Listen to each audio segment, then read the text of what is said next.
નમસ્કાર વિદ્યાર્થી મિત્રો, ધોરણ 10 વિષય ગણિત પ્રકરણ 1 વાસ્તવિક સંખ્યાઓને અંગ્રેજીમાં રિયલ નંબર કહેવાય। હવે આપણે ધોરણ 9 માં સંખ્યા પદ્ધતિની અંદર આનો અભ્યાસ કરેલો છે, જે પુનરાવર્તન કરી લઈએ કે જોઈએ કે n એટલે પ્રાકૃતિક સંખ્યાઓનો સમૂહ।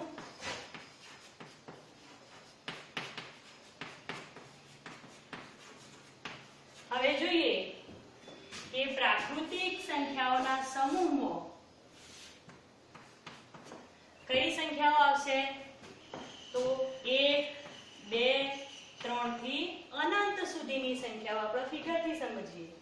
હવે બીજો સમૂહ લઈએ W એટલે કે પૂર્ણ સંખ્યાઓનો સમૂહ। પૂર્ણ સંખ્યાઓનો સમૂહ તો એમાં એક વધારાની સંખ્યા 0 એડ થશે, તો એ સમૂહ એ n કરતા મોટો, એમાં એક વધારાનો 0 અને 1 2 3 થી અનંત સુધીની સંખ્યાઓ તો ખરી જ।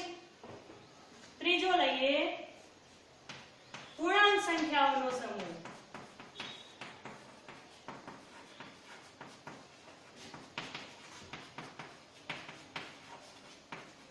તો પૂર્ણાંક સંખ્યાઓના સમૂહની અંદર 0 1 2 3 થી અનંત સુધીની સંખ્યાઓ તો ખરી જ, પણ બીજા ઋણ પૂર્ણાંકો, દાખલા તરીકે -1 -2 -3 થી અનંત સુધી, એટલે એને આપણે z વડે દર્શાવીએ તો જોઈએ કે z માં કઈ સંખ્યાઓ આવશે, તો 0 બધા જ ધન પૂર્ણાંકો અને બધા જ ઋણ પૂર્ણાંકો।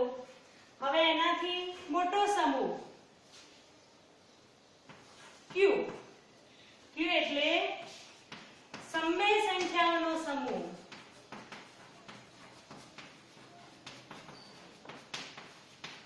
તો સમય સંખ્યાઓના સમૂહની અંદર આ બધી સંખ્યાઓના સમૂહના સભ્યો તો આવવાના જ, અને બીજી વધારાની અપૂર્ણાંક સંખ્યાઓ આવશે। એટલે કે સમય સંખ્યા કોને કહેવાય, આપણે સમજેલા છીએ કે p/q સ્વરૂપે જે સંખ્યાને દર્શાવી શકાય એને સમય સંખ્યા કહેવાય। જો છેદ કોઈ દિવસ 0 હોય નહીં, q ≠ 0, p એ z માંથી ગમે તે સંખ્યા, એટલે કે ધન પૂર્ણાંક ઋણ પૂર્ણાંક ગમે તે હોઈ શકે, q પણ ધન પણ હોઈ શકે અને ઋણ પણ q કોઈ દિવસ 0 હોય નહીં। તો q ની અંદર એટલે કે સમય સંખ્યાઓના સમૂહની અંદર બધા ધન પૂર્ણાંકો 0, બધા ઋણ પૂર્ણાંકો અને અપૂર્ણાંક પણ આવશે।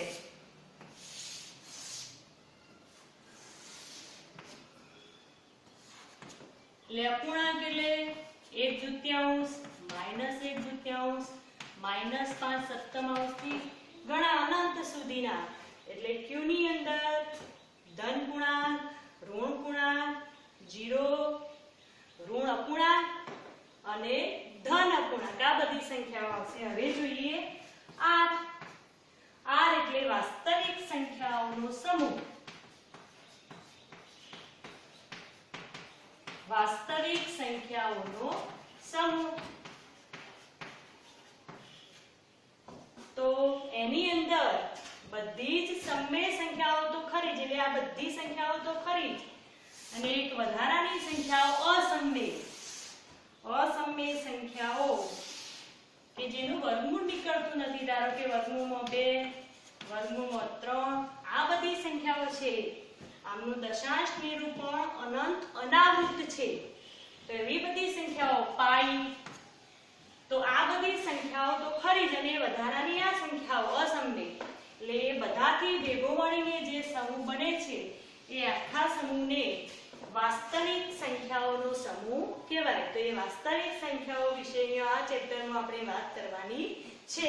આનાથી આગળ એક સમૂહ આવે છે કોમ્પ્લેક્સ નંબર્સ, સંકર સંખ્યાઓનો સમૂહ।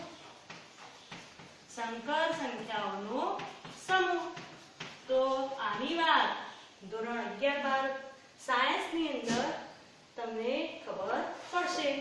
હવે હવે આપણે અહીંયા જોઈએ તે પહેલા તો ભાજ્ય ભાજક એ કોને કહેવાય એ સમજી લઈએ.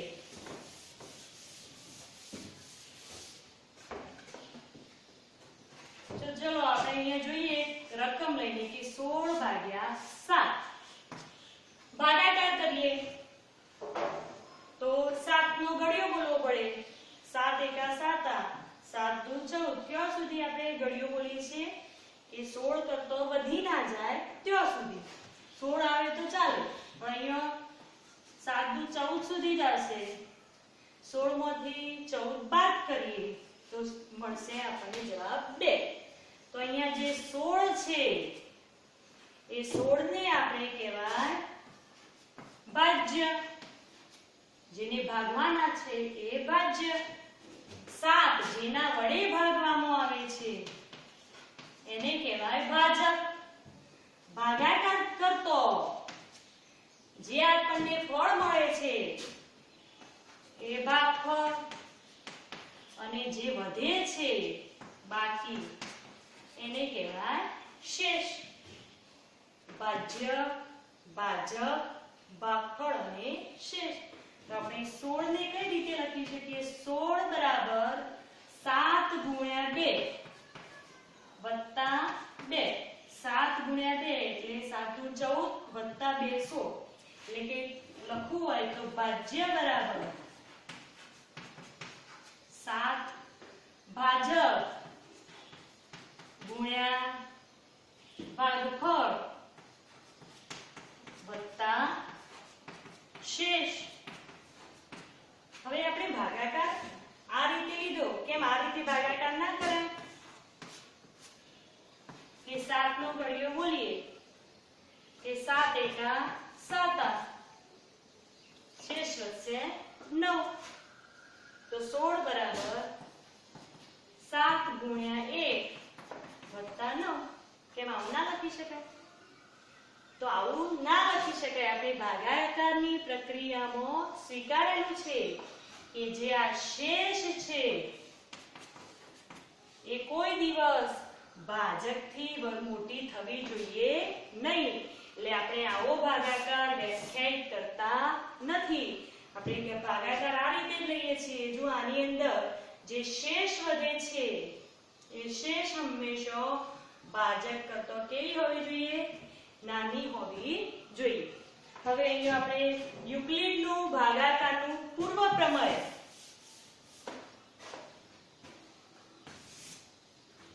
પ્રમેય 1.1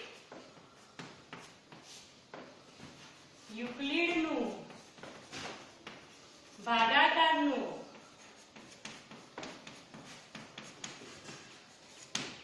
પૂર્વ પ્રમેય.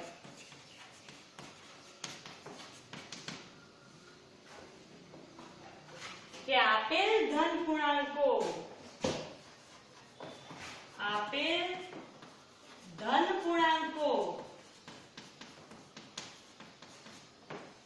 A અને B ને સંગત અનન્ય અનઋણ પૂર્ણાંકો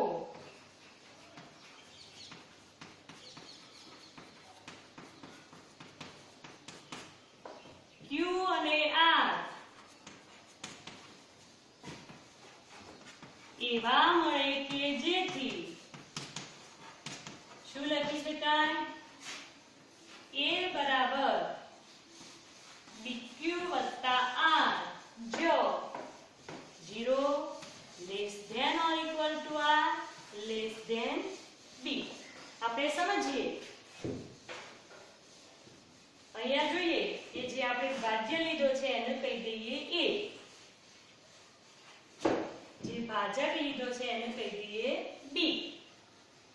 જે ભાગફળ છે એને કહીએ Q અને જે શેષ વધે છે એને R. તો ભાજ્ય A ટૂંકમાં આ રીતે.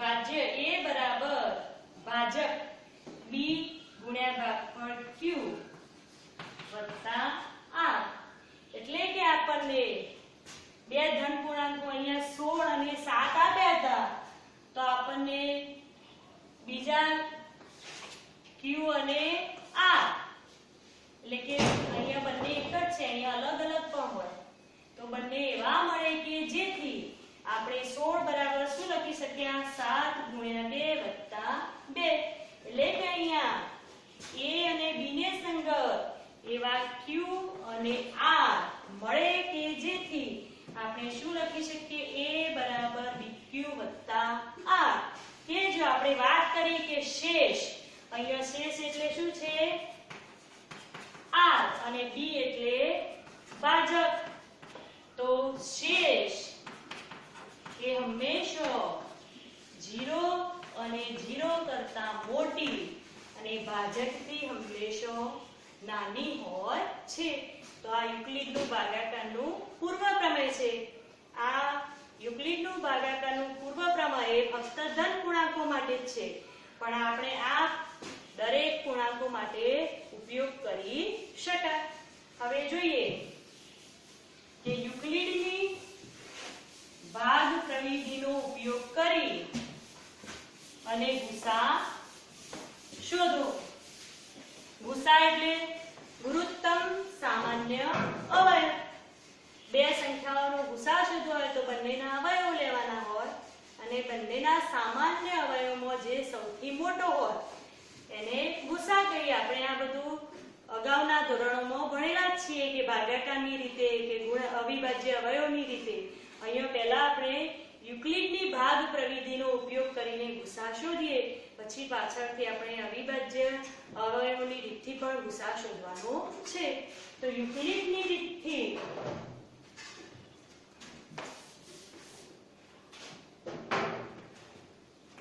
એક દાખલો ગણીએ કે યુક્લિડની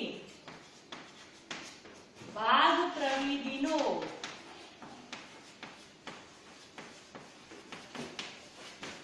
ઉપયોગ કરી 175 અને 112 નો ગુસા શોધો જોઈએ આપણે તો અહીંયા આપણે ખાસ સમજી લેવાનું છે કે યુક્લિડની જે ભાગ પ્રવિધિ છે એમાં ભાગાકારની રીત છે ભાગાકાર કરવાનો છે હવે અહીંયા બે સંખ્યાઓની અંદર જે મોટી સંખ્યા હોય એને નાની સંખ્યા વડે ભાગવાના છે તો જોઈએ આપણે કે અહીંયા મોટી સંખ્યા 175 અને નાની 112 તો 175 ગ્રેટર ધેન 112 હવે જોઈએ કે 175 ને 112 વડે ભાગીએ તો આપણે 112 નો ઘડિયો બોલવાનો હવે આવડો મોટો ઘડિયો આવડે કે કેમ તો ના આવડતો હોય તો ગુણાકાર કરી શકાય તો આપણે 112 એકા 112 112 તો કેટલા થશે 224 175 એટલી મોટા થઈ જાય એટલે ભાગ ચાલે નહીં તો આપણે ઘડિયો બોલીએ 112 એકા 112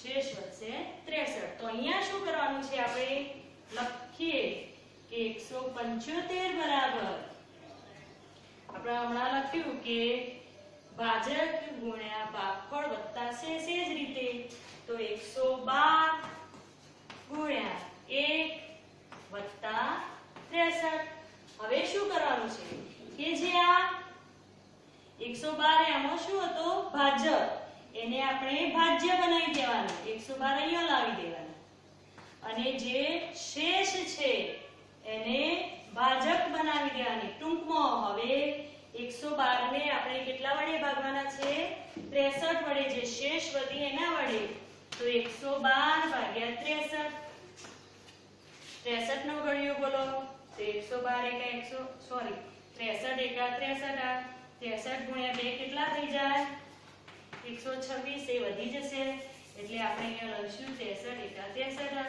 શેષ કેટલી વધે 49 તો લખીએ 112 બરાબર 63 ગુણ્યા 1 વત્તા 49 હવે ફરી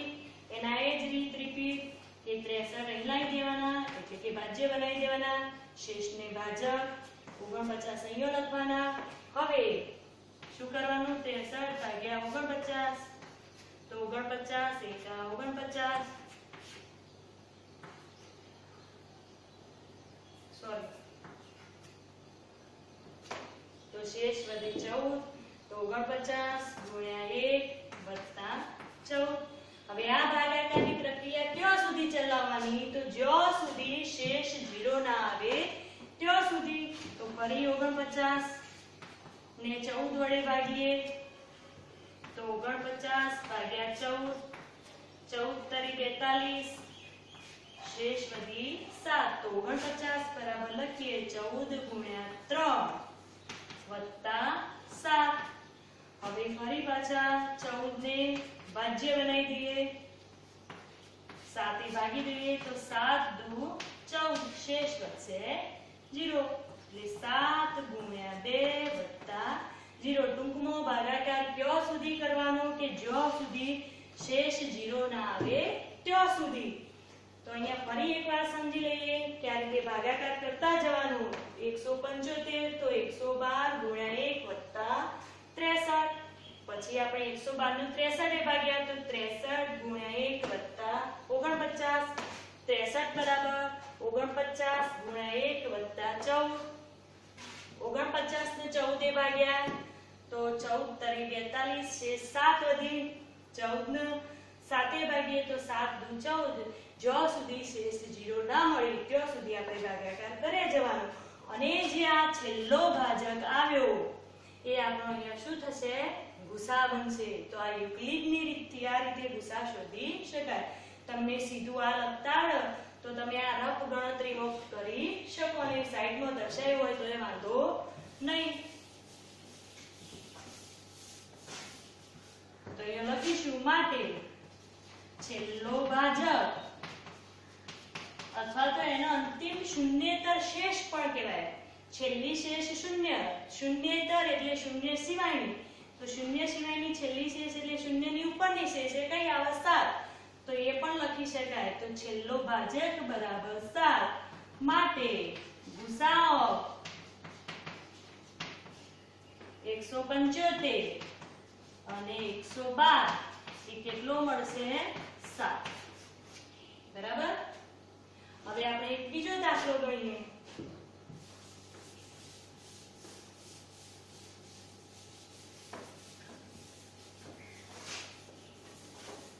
યુક્લિડની ભાગ પ્રવિધિનો ઉપયોગ કરી 120 અને 23 નો ગુસા શોધો.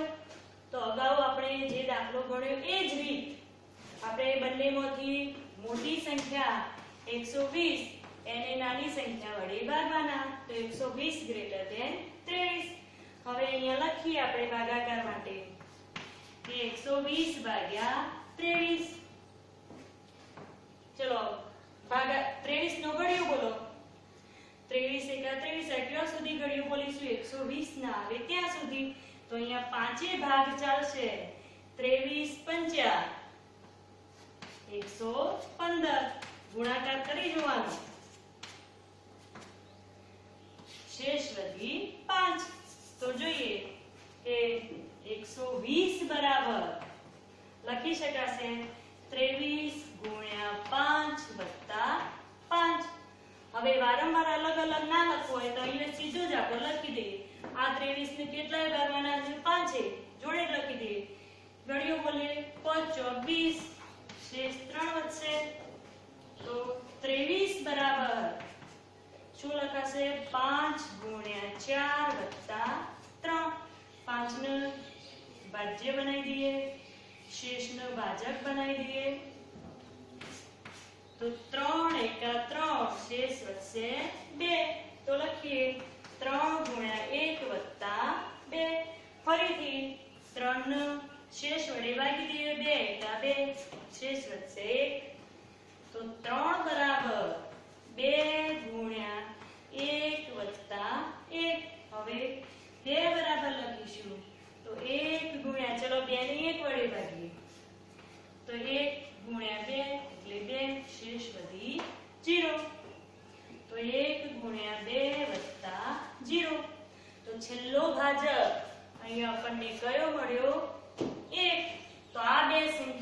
ભૂસા કેટલો થશે 1.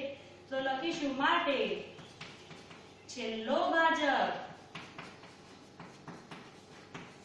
બરાબર 1 માટે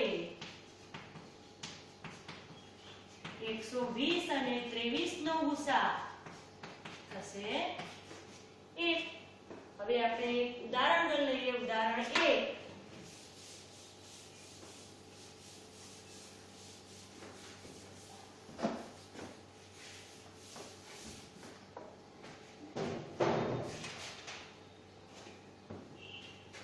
ઉદાહરણ 1 પુસ્તકનું ઉદાહરણ છે કે યુક્લિડની ભાગ પ્રવિધિનો ઉપયોગ કરી 4052 અને 12576 નો ભૂસા શોધો. તો બંનેમાંથી મોટી સંખ્યા 12576, તો 12576 ગ્રેટર ધેન 4052. હવે આને લખીએ આપણે કે 12576 ને કેટલા વડે ભાગવાના છે 4052 વડે. હવે જોઈએ ભાગાકાર કરીએ. ચલો 12576 ભાગ્યા 4052. તો 4052 નો ઘડિયો બોલવાનો એ ટૂંકમાં ગુણાકાર કરીએ. તો પહેલા અંકોથી આપણને ખબર પડી જાય કે 4 કે 4 4 8 4 તરી 12 કે 3 થી આગળ તો જશે જ નહીં ગુણાકાર. એટલે 4052 ગુણ્યા 3 કેટલા થાય? તો 12156. તો ત્રણેય ભાગ ચાલશે. 12156 બાદ કરીએ તો શેષ વધી 420. તો લખીએ અહીંયા કે 12576 બરાબર 4052 ગુણ્યા 3 વત્તા 420. તો 4052 ગુણ્યા 3 વત્તા 420. હવે 4052 ને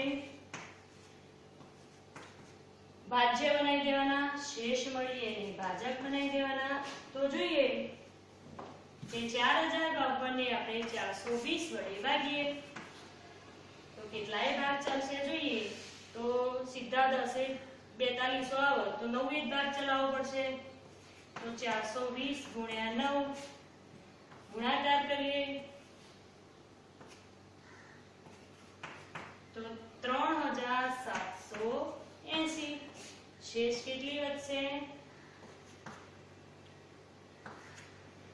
272.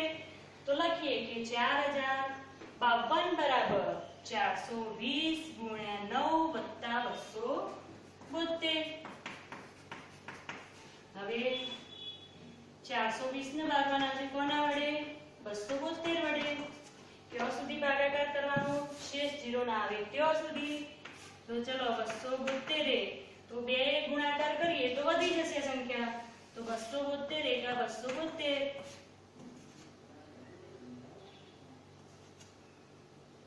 શેષ વધશે 148. તો 272 ગુણ્યા 1 વત્તા 148. હવે 272 ને 148 એ ભાગીએ તો 148 એક જ ભાગ ચાલશે 148. શેષ વધશે 124. તો 272 બરાબર 148 ગુણ્યા 1 વત્તા 124. હવે 148 ને ભાજ્ય બનાવી દઈએ. 124 શેષ વધી છે એને ભાજક બનાવી દઈએ તો 124 એકા 124. શેષ વધશે 24. તો 124 ગુણ્યા 1 વત્તા 24. 124 ને 24 વડે ભાગી દઈએ તો 24 પંચા 120 થશે. આગળ ભાગ ચાલશે નહીં. તો 24 પંચા 120. શેષ વધી 4. તો 24 ગુણ્યા 5 વત્તા 4. હવે 24 ને 4 વડે ભાગી દઈએ 4 6 24 શેષ વધી 0 તો અહીંયા લખીએ કે 24 બરાબર 4 ગુણ્યા 6 વત્તા 0 શેષ 0 ના આવે ત્યાં સુધી ભાગાકાર કરવાનો એટલે અહીંયા છેલ્લો ભાજક આપણને કયો મળ્યો માટે છેલ્લો ભાજક બરાબર 4 માટે ગુસાઅ 4052 અને 12576 બરાબર 4 તો ગુસા આપણને મળ્યો 4